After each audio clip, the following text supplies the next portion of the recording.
warroonni hammister combat marsaan jalqabaa yookaan marsaan tokkoffaadha isin tare marsaa lammaffaa yookaan immoo siizinii lammaffaa akkaataa ittiin hojjechuu dandeessan viidiyoo kana keessatti isinitti agarsiisa. Viidiyoon kun kan qophaa'e gaafii namoota baay'eetiin waan ta'eef warroonni gaafii kana nagaafattan hundi keessaniyyuu marsaa lammaffaa yookaan immoo siizinii lammaffaadha hammister combat akkaataa ittiin hojjechuu dandeessan isinitti agarsiisa. Egaa warroonni hammister combat marsaa tokkoffaa hojjettanii qarshii gaarii irraa argatanis jiranii akkuma hojii isaaniitiin qarshii bareedas akkanumallee dadhabas kan irraa argatan jiran waan ta'eef isinis marsaa lammaffaa kanatti fayyadamuudhaan warroonni hangammaatiin eegaliin warroonni kanaan duras hojjechaa turtan marsaa lammaffaa kana hojjechuudhaan irraa fayyadamuu ni dandeessanii steeppiidhaan akkaataa ittiin hojjechuu dandeessan hammister combat siizinii lammaffaadha isinitti agarsiisa nafaana turaadha.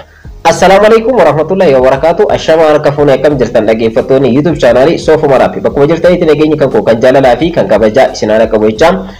Egaa hammister combat seasonii jalqabaa xumuramee kaffaltis namootaaf raawwate seasonii lammaffaa yookaan immoo marsaa lammaffaa erga eegalee bubbulee jira. Garuu hammister combat kutaa lammaffaa kana akkamitti eegaluu dandeenya akkamitti hojjechuu dandeenya warroonni jettanii nagaafatan jirtanii jechuudha warroonni marsaa tokkoffaadha isin darbe akkaataa ittiin hojjettan akkaataa ittiin coin walis sassaabattan amma coinidha miti kan walis sassaabattan diamondidha marsaa lammaffaa irraa garaagarummaa qaba so akkaataa ittiin hojjettan steppiidhaan isinitti agarsiisa.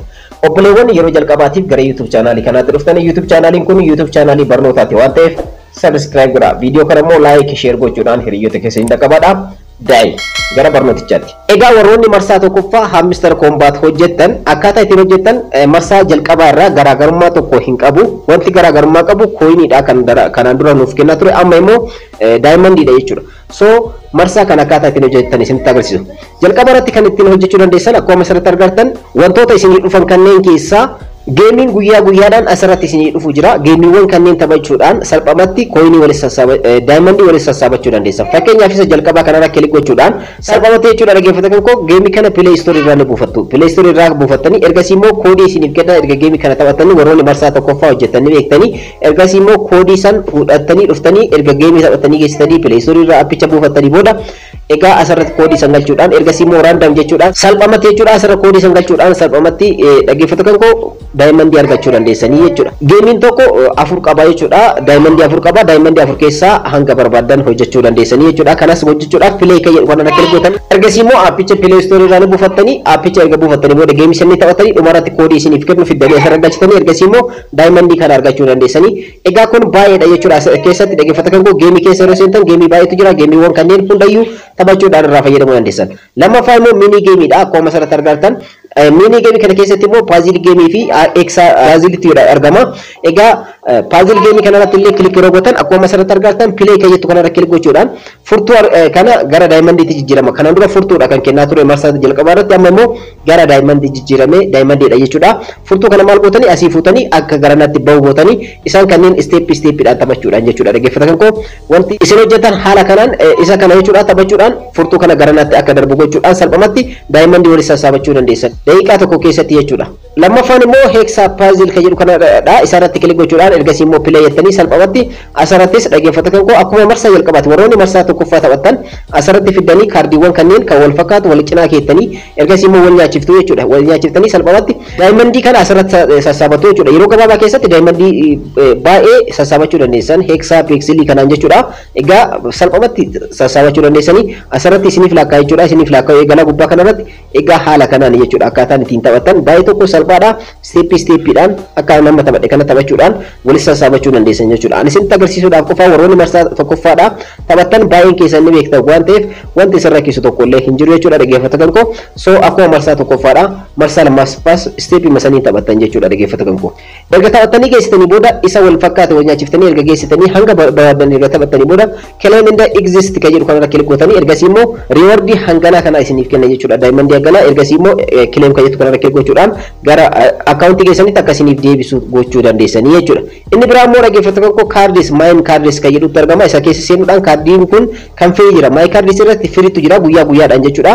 Ergasii immoo go ahead kan jettu kanarra kilik gochuudhaan firii kana argachuu fudhachuu dandeessanii jechuudha. Baay'ee tokko salphaadha warroonni marsaa tokkoffaa taphatan ammaan booda sa'aatii 6 booda deebitaniiti jechuudha firii kana kan argattan.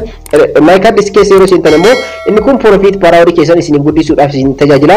Fakkeenyaaf isa kana kanneen keessaa kan barbaada hundumtuu profit per hour of keessaa qabanii garuu diamond isinirraa muran qaban jechuudha. Kan walis sassabatan diamond walis sassabatan keessaa ergasii immoo profit per hour keessan ittiin guddifachuu dandeessanii kaardii barbaadan erga filatanii booda fakkeenyaaf isa kana profit per hour kan koo duwwaa tuqaa tokko naaf eda'a.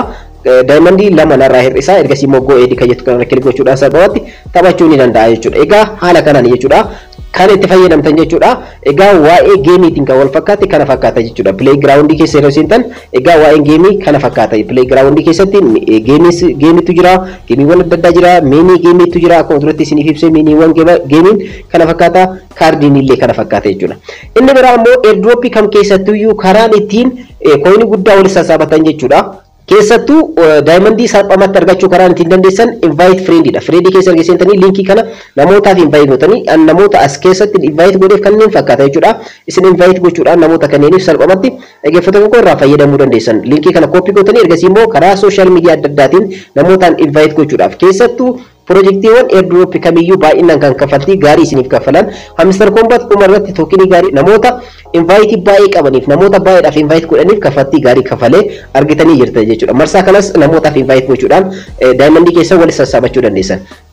Inni dhuma immoo earn kan jiru keessa erga seentan as keessattis Hamster YouTube irratti viidiyoowwan adda addaa daawwachuudhaan daayimandiiwwan adda addaa argachuu dandeessanii kanas gochuudhaaf asirratti kilik gootanii ergasii immoo gara YouTubeetti deemtanii deebitanii immoo egaa viidiyoo kana watch video kan jedhu kanarratti kilik gootanii gara YouTubeetti isin fudhata. YouTube irratti erga daawwattanii booda as deebitanii check kan jedhu kanarratti kilik gochuudhaan daayimandii kudhanii kan argachuu dandeessanii jechuudha. Steppiin jiru tokkuma viidiyoowwan asirratti gallakkifamanidha. Inni biraa immoo taskis list kan jedhu argama Facebook, Telegram akkasumallee Instagram Twitter kan kana fakkaatan jechuudha. Namootaaf invite gochuudhaan asirratti daayimandiiwwan asirratti argamu kanneen dhaggeeffattoota koo argachuu dandeessan. Marsaa jalqabaarraa wanti adda godhe hin jiru kana fakkaata jechuudha. Egaa yeroo listing deetiin isaa gaheetti immoo akkaataa ittiin listii ittiin gochuu dandeessan akkaataa ittiin baafachuu dandeessan marsaa lammaffaa yookaan siizinii lammaffaa illee kan wajjin ilaalu ta'a. Marsaa jalqabaarraa garaagarummaa tokko hin qabu. Karaan ittiin guddifatan kana fakkaata jechuudha. Dhaggeeffattoota koo karaan ittiin Hamster Combat siizinii lammaffaa ittiin hojjetan kana fakkaata. Keessattuu namootaaf invite gochuudhaan invitationin bakka guddaa qaba waan ta'eef namootaaf invite gochuudhaan hojjechuu ni dandeessanii irraa fayyadamaadha. Warroonni marsaan jalqabaa Hamster Combat isin darbe marsaa lammaffaa kanatti fayyadamuudhaan qarshii gaarii irraa argachuu dandeessan. Keessattuu airdrop kamiyyuu yoo hojjettan baay'een keessan Hamster Combat season tokkoffaa keessatti profit per hour fi coin irratti kan focus godhee hojjechaa turre garuu kaffaltiin gaariin irratti hin kaffalamne furtuullee akkasuma jechuudha. Kaffaltii gaarii kan nuuf kaffalee jechuudha Hamster Combat wanti gaariin invite namoota gooneef irratti jechuudha. Invite namootaaf yoo gootan kaffaltii gaarii argachuu dandeessan waan ta'eef. So kana fakkaata marsaa lammaffaadha. Warroonni marsaa tokkoffaadha kaffaltii argatan mee kaffaltii keessan hangam argatan kan jiru koomenti irratti yaada keessan nu kaa'adha. Sababni isaas marsaa lammaffaa kana namoonni akka hojjetaniif ni kaasa waan ta'eef hangam hojjetan doolaara hangam akka hojjetan qarshii meeqa akka hojjetan koomenti jalatti naaf barreessadha. Viidiyoon kan koo kanarra fakkaata. Warroonni gaafii kana gaafatan gaafiin keessan isiniif deebi'e jedhee yaada irraa fayyadamtan jedhee yaada. Warroonni YouTube channelii kana hordoftan subscribe godhaa viidiyoo kana immoo like share gochuudhaan xumuraadha. Yeroo biraa viidiyoo biraatti walitti deebina horaa bulaa.